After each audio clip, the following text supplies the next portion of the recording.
ముఖ్యమంత్రి రేవంత్ రెడ్డి గారి రంకెలు, ఆయన ప్రవర్తన, ఆయన బాడీ లాంగ్వేజు, ఆయన హావభావాలు, ఆయన గావు కేకలు, పెడబొబ్బలు ఇవన్నీ చూసిన తర్వాత నాకైతే అనిపిస్తూ ఉన్నది, ఈ రుణమాఫీ పేరిట ఏదైతే ఒక మోసానికి తెరలేపిండో రేవంత్ రెడ్డి గారు, అది పూర్తిగా బోగస్, ఒక $1 మిలియన్ జోక్గా తేలిపోయింది. కాబట్టే దాని నుంచి అటెన్షన్ డైవర్ట్ చేయడానికి ఇవాళ ఈ రకమైన విన్యాసాలు చేస్తున్నారని నేను అనుకుంటా ఉన్నా. రేవంత్ రెడ్డి కాంగ్రెస్ పార్టీ చెప్పిన ఈ రుణమాఫీ ఏదైతే ఉందో ఇది స్వతంత్ర భారత చరిత్రలోనే అతిపెద్ద ద్రోహం రైతులకి. మేనిఫెస్టోలో మాట ఇచ్చి డిసెంబర్ 9 నాడే 2 లక్షల రుణమాఫీ అని చెప్పి చేసిన అతిపెద్ద మోసం ఈ రుణమాఫీ. ఒక దారుణమైన దగ, ఒక మాయ, రైతన్నలతో ఒక క్రూరమైన పరిహాసం ఆడిన మరి పరిస్థితి ఈరోజు కాంగ్రెస్ పార్టీది.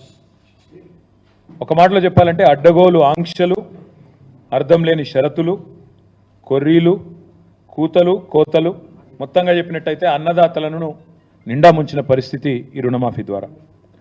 అర్హులైన రైతుల్లో కనీస సగం మంది కూడా కాలేదు. ఇక్కడ మొదటి విషయం మీకు చెప్పాల్సింది, రుణమాఫీ అని ప్రతిపాదన పెట్టినాడు ఇది ఎక్కడ స్టార్ట్ అయింది స్టోరీ? ఇది రేవంత్ రెడ్డి గారు కాంగ్రెస్ పార్టీ ఎన్నికలకు ముందు ఏం చెప్పారు?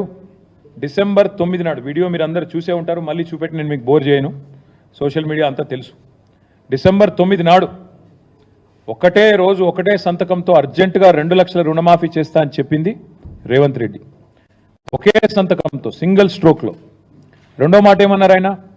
నిన్న మొన్నటిదాకా కేసీఆర్ గారు ₹1,00,000 రుణమాఫీ ఏదైతే చేసినారో ఆ రుణమాఫీ పొందిన వాళ్ళు కూడా మీరు అర్జెంటుగా బ్యాంకుకు పోండి, వెంటనే 2 లక్షలు తెచ్చుకోండి, నేను వస్తున్నా, డిసెంబర్ 9 నాడు రుణమాఫీ చేస్తున్నా అని చెప్పిందే రేవంత్ రెడ్డి గారు.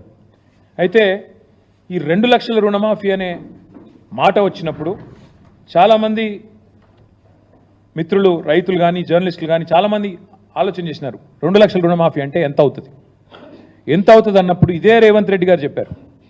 అది కూడా వీడియో ఉంది, మీకు కావాలంటే ప్లే చేస్తా. 40,000 కోట్ల రూపాయలు. ఏ పాటిదయా 40,000 కోట్లు? ఒక్క సంవత్సరం నేను కడుపు కట్టుకుంటే చాలు 40,000 కోట్లు అనాయాసంగా కట్టేస్తా. ఇది ఆయన నోట్లోంచి వచ్చిన మాట, కావాలంటే మీకు ప్లే చేసి చూపెడతా.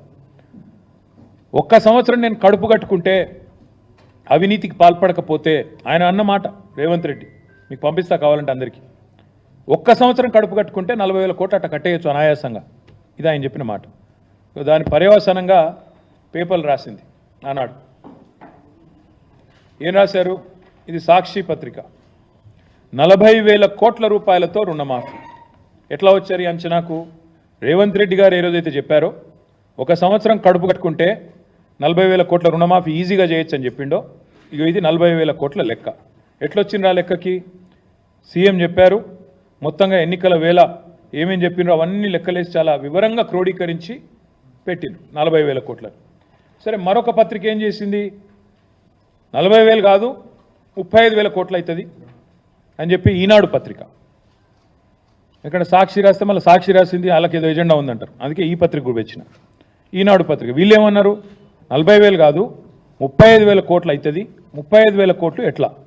సో రేవంత్ చెప్పిందేమో 40,000 కోట్లని, దానికి ఆధారంగా ఒక పత్రిక రాస్తే తర్వాత 35,000 కోట్ల సేకరణ ఎట్లా అని చెప్పి కసరత్తు జరుగుతోంది అంటూ ఈనాడు పత్రిక రాసిన మాట. తదనంతరం మళ్ళీ కొద్ది కాలం కాగానే మరి జూలై మాసం రాగానే లెక్క మారింది. ఎలక్షన్ అయిపోయింది, లెక్క మారింది. 40,000 కోట్లు పోయింది, 35,000 కోట్లు పోయింది, లెక్క మారింది. 31,000 కోట్లతోనే రుణమాఫీ అని క్యాబినెట్ తీర్మానం చేసింది అని పత్రికలు రాసినాయి. అది కూడా పత్రికలు రాయడంతో పాటు ముఖ్యమంత్రి గారు కూడా ట్వీట్ చేశారు. ఏమని? మా క్యాబినెట్ రైతులకు ఇచ్చిన మాట ప్రకారం 31,000 కోట్లు మాఫీ చేయాలని నిర్ణయం తీసుకున్నాము, ఇది క్యాబినెట్ తీర్మానం అని తెలంగాణ చీఫ్ మినిస్టర్స్ ఆఫీస్ నుంచి, అఫీషియల్ హ్యాండిల్ నుంచి వారు చేసిన ట్వీట్. అంటే పచ్చి మోసము, దగా అని ఎందుకంటున్నా అంటే, ఎన్నికలకు ముందేమో ప్రతి రైతుకు రుణమాఫీ చేస్తా,